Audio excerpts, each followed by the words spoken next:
حدثنا عثمان بن أبي شيبة حدثنا محمد بن فضيل عن الأعمش عن الحكم عن عبد الرحمن بن أبي ليل عن علي عن النبي صلى الله عليه وسلم قال: من روى عني حديثا وهو يرى أنه كاذب فهو أحد الكاذبين.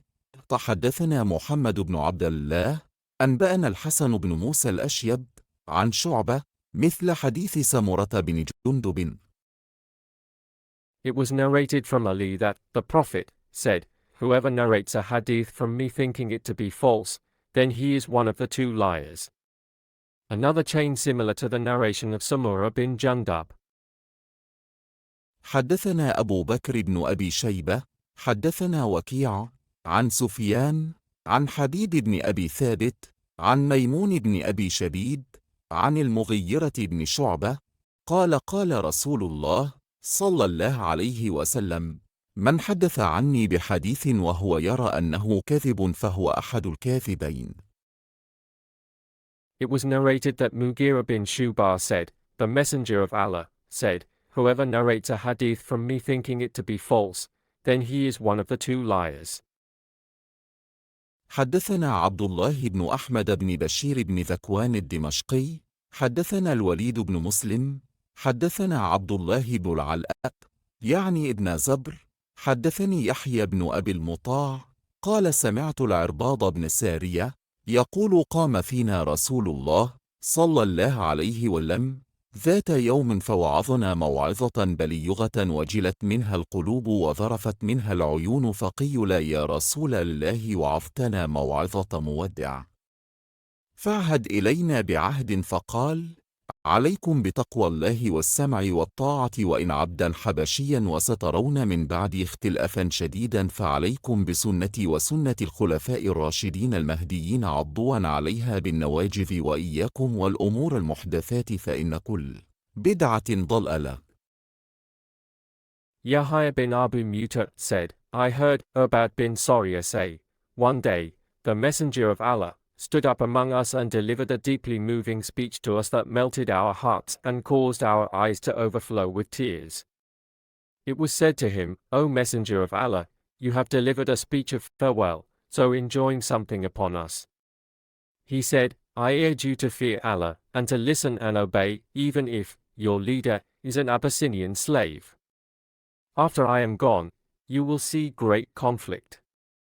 I urge you to adhere to my sunnah and the path of the rightly guided caliphs, and cling stubbornly to it. And beware of newly invented matters, for every innovation is a going astray. حدثنا إسماعيل بن بشر بن منصور وإسحاق بن إبراهيم السواق حدثنا عبد الرحمن بن مهدي عن معاوية بن صالح عن ضمرة بن حبيب عن عبد الرحمن بن عمرو السلمي أنه سمع العرباض بن سارية يقول: وعظنا رسول الله صلى الله عليه وسلم موعظة ذرفت منها العيون ووجلت منها القلوب، فقلنا: يا رسول الله إن هذه لموعظة مودع، فماذا تعهد إلينا؟ قال: قد تركتكم على البيضاء ليلها كنهارها لا يزيغ عنها بعدي إلا وهالك، من يعش منكم فسيرى اختلافا كثيرا، فعليكم بما عرفتم من سنتي وسنة الخلفاء الراشدين المهديين عضوا عليها بالنواجذ، وعليكم بالطاعة، وإن عبدا حبشيا فإنما المؤمن كالجمل يلأن في حيثما قيد انقاد. It was narrated from Abdurrahman bin Amr as-Salami that the Prophet said, he heard Al-Urbad bin Sariya say, the Messenger of Allah delivered a moving speech to us which made our eyes flow with tears and made our hearts melt. We said, O Messenger of Allah, this is a speech of farewell. What did you enjoin upon us? He said, I am leaving you upon a path of brightness whose night is like its day. No one will deviate from it after I am gone but one who is doomed.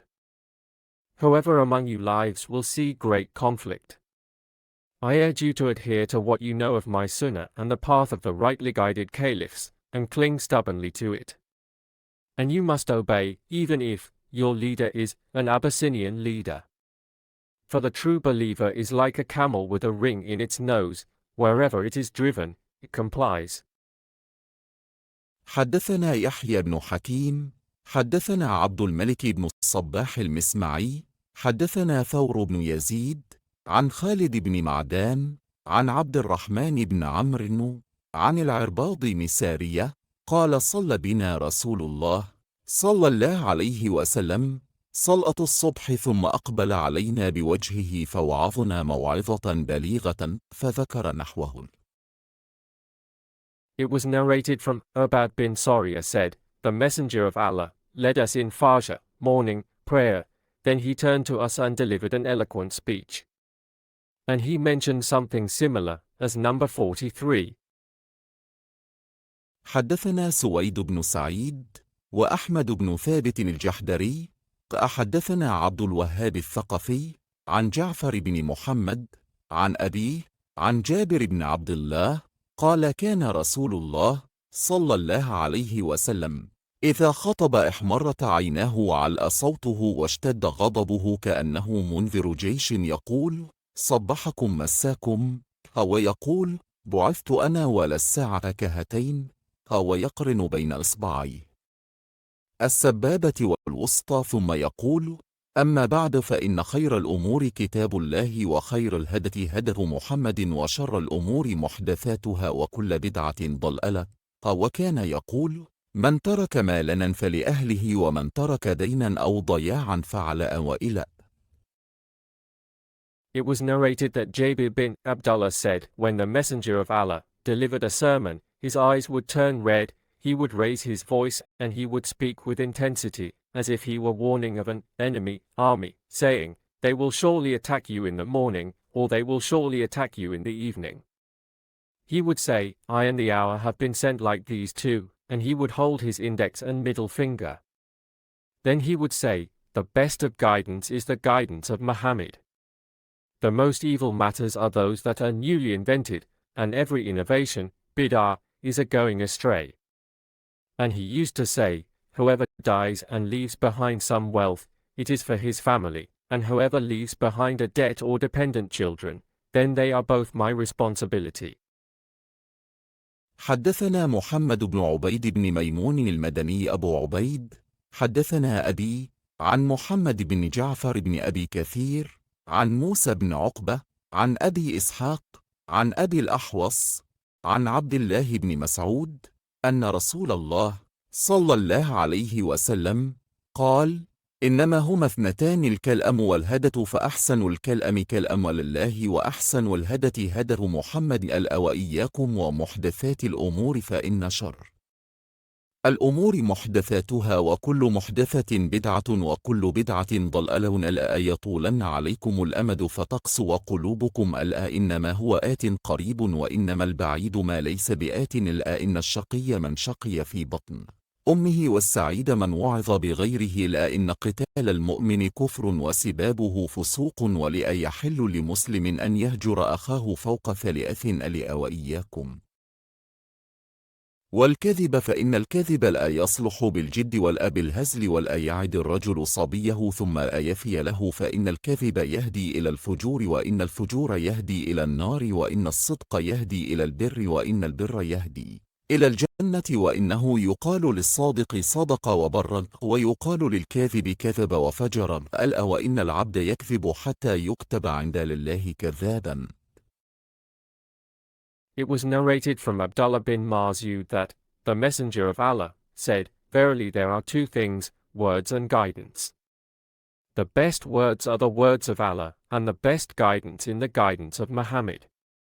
Beware of newly invented matters, for every newly invented matter is an innovation, bid'ah, and every innovation is a going stray.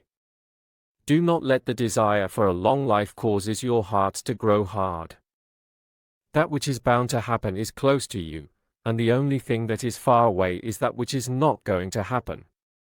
The one who is doomed to hell is doomed from his mother's womb, and the one who is destined for paradise is the one who learns from the lessons of others. Killing a believer constitutes disbelief, kufr, and verbally abusing him is immorality, fusuk. It is not permissible for a Muslim to forsake his brother for more than 3 days. Beware of lying, for lying is never good, whether it is done seriously or in jest. A man should not make a promise to a child that he will not keep. Lying leads to immorality, and immorality leads to hell. Truthfulness leads to righteousness, and righteousness leads to paradise. It will be said of the truthful person, he spoke the truth and was righteous, and it will be said of the liar, he told lies and was immoral. For a person continues to tell lies until he is recorded with Allah as a liar.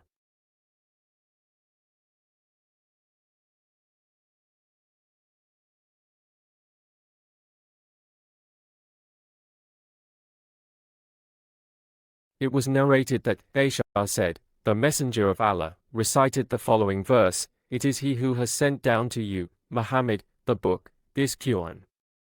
In it are verses that are entirely clear, they are the foundations of the book, and others not entirely clear, up to his saying, and none receive admonition except men of understanding."